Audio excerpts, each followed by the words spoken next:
questions. Over to the left, Bill Rabinowitz, Columbus Dispatch. Hey, Chip.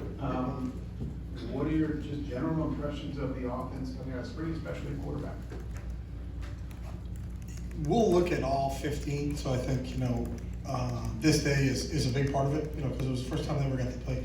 Some of those guys ever got to play in front of a crowd. And it was an amazing crowd. You get 80,000 for a spring game. You could see some of the young guys kind of looking around like, wow, this is different than the indoor. But that's what they have to get ready to play in. So we got better from practice 1 to practice 15. It's still an evaluation through the whole process, but it's not something, and the players know too, that we're not making a decision walking off the field today saying, hey, this is the direction that we're going in. We'll be very authentic and look through everything and make sure that we get a really good feel for what it all looks like, and then who will best move this offense. That's what our decision is going to be based on. Do you feel good about the quarterback situation? I do. I think we got a lot of guys there. That part's tough, I think, because there's guys that deserve reps, and they're all competing for it. So, sometimes you'd like to be, sometimes when you had a guy who's an initial starter, well, he's going to get the bulk of the reps to get him better. But they capitalized on it. We really rolled them. If you were at some of our spring practices, you're watching all those guys rotate in, rotate out. And as we talk about all the time, the old adage is don't count your reps, make your reps count. And we'll put it all together and really come up with, which guy do we really feel is going to help us move this offensively. Over to the far right, Bill Landis, the podcast, Kings of the North. Hey Chip, you said when we first talked to you that the basis of a lot of your success running the football is just kind of figuring out what your guys do best and then leading into that. Over 15 practices now, how good of a feel do you think you have for that? And then what do the next few months look like as you try to piece that all together? Really good question. It's interesting because the one thing that I think sometimes makes it tough in an evaluation is what a good front we went against. So for 15 practices, those guys on the other side of the ball were a pain. Jack and JT and Tyleek and those guys. But I know come fall, there's not going to be anybody more happy that we have those guys on the defensive side of the ball because of what they can do. So I still think we'll have to really evaluate that, what we're good at, what we're not, what we got to get better at, what we got to work on. But I think the work we got against such a quality defense was really key for us. Over to the far left, Nathan Baird, Cleveland.com. A year ago at this time, came out of the spring with still a lot of question marks about the offensive line, and even I guess last season came out with question marks. How have you seen that progress in the time that you've been here, and what's your confidence level that offensive line is going to allow this offense to do everything it wants to do this fall? Yeah, I've been here a short amount of time, so I really don't have anything to compare it to, so I kind of tabula rasa, come in with a blank slate and just observe it. I think we're really athletic. I think Donnie and Seth and those guys inside are really smart and really intelligent. They allow you to be able to make adjustments in game. Just talking football with some of those guys, it's like, wow, these guys are wired the right way. And a lot of those guys have played a lot of football, so they can bank on their experience there. I think we've got about 4 guys that have played significant amount of snaps, and we got to make sure we can find out who the 5th guy is. But that's similar to where the quarterback spot is, I think. And I also think of the offensive line, you're not going to play a 16, 17 game season and just play with 5 guys. You really have to develop your depth there. There's going to be a number 2 center that's going to play a lot of football. There's going to be a number 2 guard, whether it's on either side of the ball. There's going to be a 3rd tackle. I think you're going to get tested, especially with in this new playoff format. You really have to think that way. So, you're not looking for 5 starters. You're really looking for 10 starters because you're going to have to probably play 10 guys to get when you get through a 16, 17 game season. Over to the right, Austin Ward, the podcast. Chip, I think it was the first play of the game, the T formation, and then the reverse spin move with Will Howard. What's the inspiration for that package and that sort of wrinkle with the quarterback? Mr. Hayes, he has there's a looming figure around this whole program. We get to go to work every day in the Woody Hayes Athletic Center, so it was good enough for Woody. We're going to steal it. We're going to do it. We ran some last year. I think we took 21 snaps at UCLA and T. Been a short yardage formation for us, and we've done some different things with it. But also, I think our players had a lot of fun, practicing that and doing some different things. So it's a small part of our offense. We will not be in the T 21 times in one game, but we may get it in some short yardage situations. And I think it's come back. There's a lot of schools right now that are starting to do that. It's really just you're trying to, you got a half a yard to get. You're trying to get your big guys in the game. And I think we used 3 tight ends and 2 running backs in our formation today, with Packard being the fullback in that situation. So There's a lot of different things you can do in short yardage, but a little bit of a tribute to Coach Hayes and what he means to this program. Joey Kaufman, Columbus Dispatch, over to the left. Chip, as you look back, you've been here 2 months, 15 spring practices. Is there something you feel best about what you've been able to accomplish with this offense? Well, I haven't accomplished anything because I didn't take a snap, but I think the most impressive thing since I've been here is how close this football team is. You know, some programs talk about a brotherhood. This is really a brotherhood. Our practices, as we talked about how good our defense is, they're highly competitive, but they're not combative. And those guys really work very, very well together, both the O-line and the D-line, the secondary and the receivers. The competition is it's got to be the best there is in the country, you know, and that makes you better. But I think sometimes competition, you know, guys can lash out and it gets really combative, and then all of a sudden the fight breaks out and we're trying to accomplish and get football done. But I think the way these guys cooperate and work together as a group is a special bond, and I think you're going to need the closest team and the most connected teams are the ones that win. Over to the right here, Andy Backstrom, Letterman Rope. Chip, obviously there's been a lot of talk about Jeremiah, but Emeka is the big return in this group. He kind of reminded everyone what he can do today. What's it been like working with him, and what kind of weapon can he be for you guys? Good point. And Emeka has reminded me in the other 14 practice sessions of what he can do. Special player, you know, and JJ's a really talented player also. But you know, I think all of the whole group. Carnell Tate did some really good things watching him this spring. And for all of them, you know, I mentioned it with the offensive line, I came in with a blank slate. You know, I had no opinions formed, not that, really just wide-eyed and just observe them. But, you know, I think that wide receiver room is really special. And I think there's a bunch of guys in there. And again, when you have to play multiple games after the regular season is over, you're going to make sure you're going to need depth like that. And the fact that you feel a little bit comfortable right now that we got some guys there that can make some plays on the perimeter, and that really dictates how people are going to defend you. You know, so you got a couple really good running backs. You know, so are they going to load the box? Are you really going to load the box and leave those guys in one-on-one coverage? Well, then it's the quarterback's responsibility to decipher that and get the ball to those guys. So, or do they elicit double coverage? They elicit double coverage, and now it's a little bit lighter box and you can run the ball. So, having too many weapons is a good problem to have. Second row left, Pat Murphy, 24/7 Sports. Chip, we've talked a lot about kind of the quarterbacks maybe vying for the starting spot, but some of the younger guys, what have you seen from them? We got an opportunity to see more of them today than we probably have. What's your assessment of them as they kind of get into this? I always am so impressed with young guys that enroll early and watching how they get acclimated and what they do. You know, when you look at Julian and Air and JJ, you know, they should be in the hot lunch line of their high school. And they're out here playing in front of 80,000 people. And they've really progressed when you watch them in meetings and listen to them, and they interpret, you know. So basically the whole concept here is we throw them in the deep end and see if they can swim. You know, we didn't baby anything. We don't put the install in with, hey, you guys are install, we're gonna install this with the older players, and then you guys, you know, go sit at the kiddie table and we're just gonna do the really simple things with you. You know, they get it all. And the more they can digest, the more when you're in a room, when you're checking for understanding and asking questions and they can spit back to you, the more confidence you have when they get in there with the plays that you can call for them. So those guys have been impressive. They're still learning. You know, they were the guys today that were kind of looking around and saying, wow, there's like 80,000 people here, along with the offensive coordinator and the quarterback coach, because I was kind of looking around because I had actually never been in the stadium until yesterday when we had our 14th practice in there. So I played Ohio State once when I was at Oregon, but that was in the Rose Bowl, so I had never been actually in the stadium until yesterday. So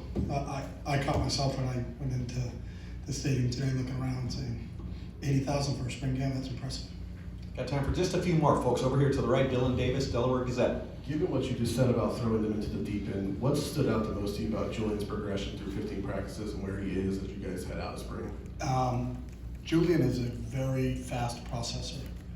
You know, he really thinks very, very quickly on his feet. Like he makes really quick decisions. He doesn't stick on and reads. He can progress and he sees things really well for a young player. You know, and not having been exposed to a lot of college defenses and especially what Jim does. You know, Jim can make a young freshman quarterback cry with some of the stuff he does. But you know, I never saw that with Jules, and I that's been impressive. His ability to retain you know, him and JJ, the compliment I would say to them is, if you got here and you didn't know what class they were in, you wouldn't say that those guys were freshmen in terms of how they pick things up. And you know, sometimes freshmen act like freshmen, but the guys who are special, they don't act like freshmen. You know, they act like they're football players, and those are two guys that are examples of that. Far left, Cameron Teague Robinson, The Athletic. Should you on the top of the freshman, James Peebles and Sam got a lot Yeah. of run in the second half. Yeah. You talk about how deep you need to be in this era of college football, but as you search for RB3, what did you see from them today, and what has their growth been like in this spring? Yeah, James really flashed early for me, not knowing, again, kind of, let's just take, don't worry about what their background is, where they're from, who they are. Did this guy have this stars, this guy have that stars? They're all Buckeyes, and this is how they do it. I think James has got really good feel and vision. He can hit things. I thought Sam did some really good things today. TC is another guy who really came along during the spring. And we're constantly talking in our staff meetings about depth. We're very cognizant of the fact that the playoff situation has changed. So you have to develop that depth. You know, used to be maybe have a pair and a spare is what everybody says, but I think you may have to have more than that. You know, you're talking about 16, 17 games. You're really going to be tested that way. So I was really happy with how those young guys have come along here in the 15 training sessions that we've had. Over here to the right, Tim May, the Tim May Podcast. Thank you, Jerry. You have your own podcast? Yeah. Like these guys all had like a name next to theirs. Yours Mine's is the your Tim name. May Show. Okay. You're welcome Cool. anytime, Joe.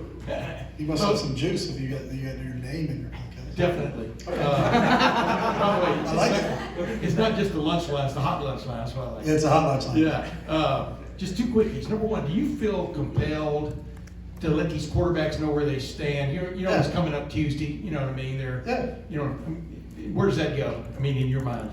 Yeah, we'll sit down as a staff and visit and meet on it. And Ryan, I mean, he does an unbelievable job of, I think, all our players understand where they fit and what the picture is, and we'll give them our assessment. This isn't, you know, we're not going to come back, but we do it after every day. They know where they stood after practice 1, after 2, after 3, after 4.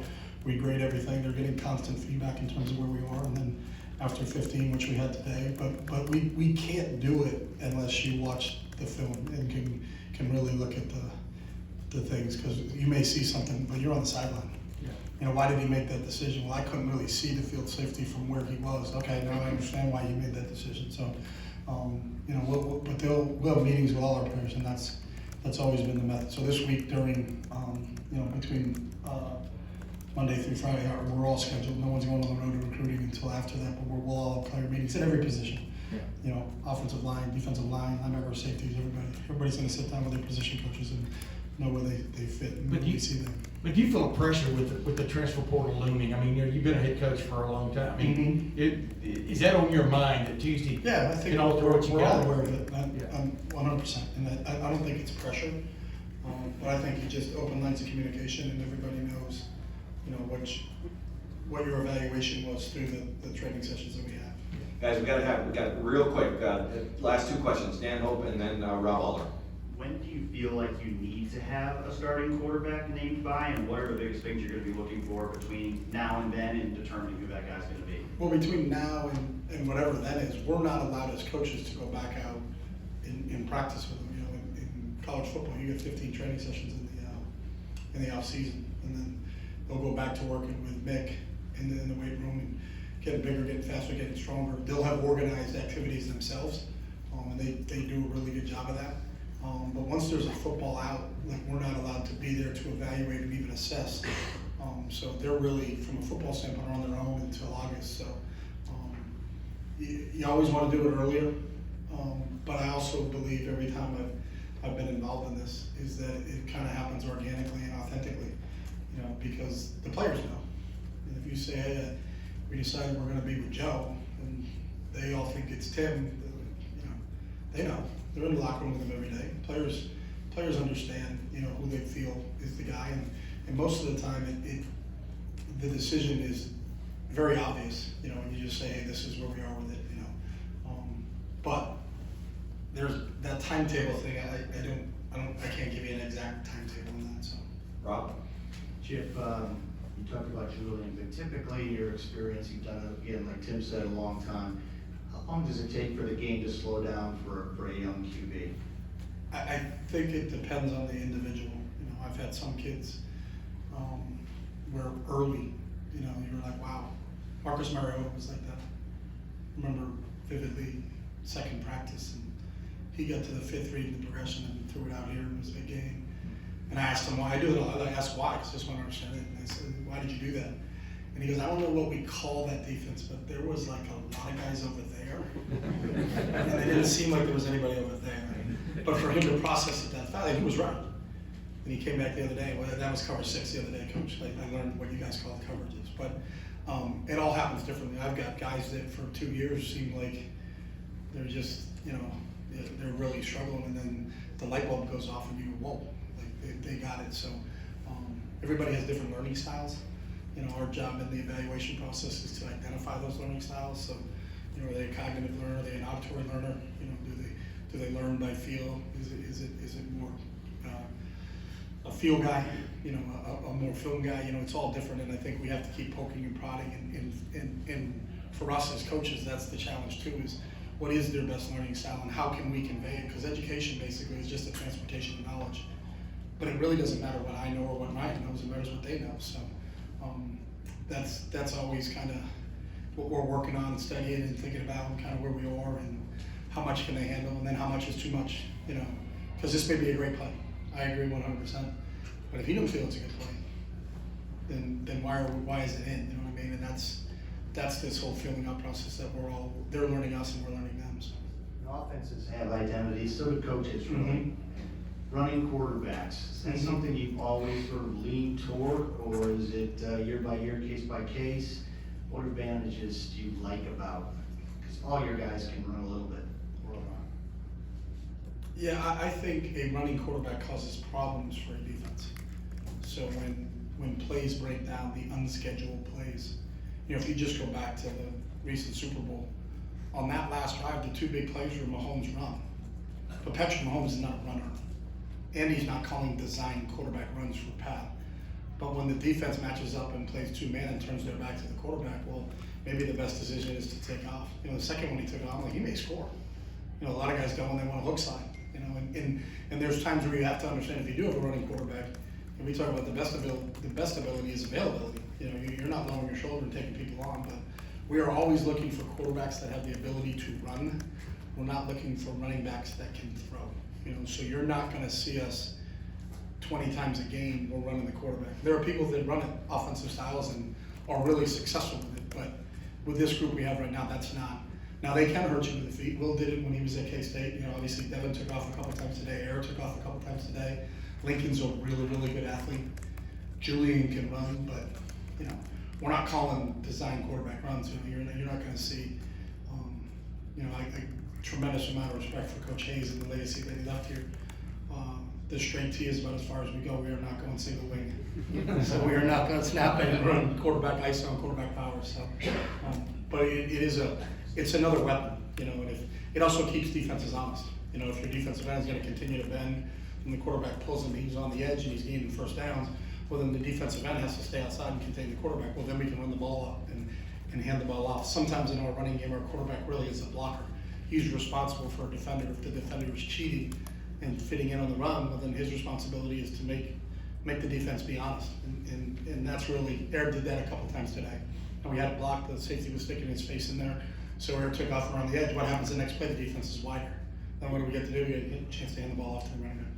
Coach, thank you so much for your time, and thank you for being a Buckeye. All right, thanks. Thanks, Jim.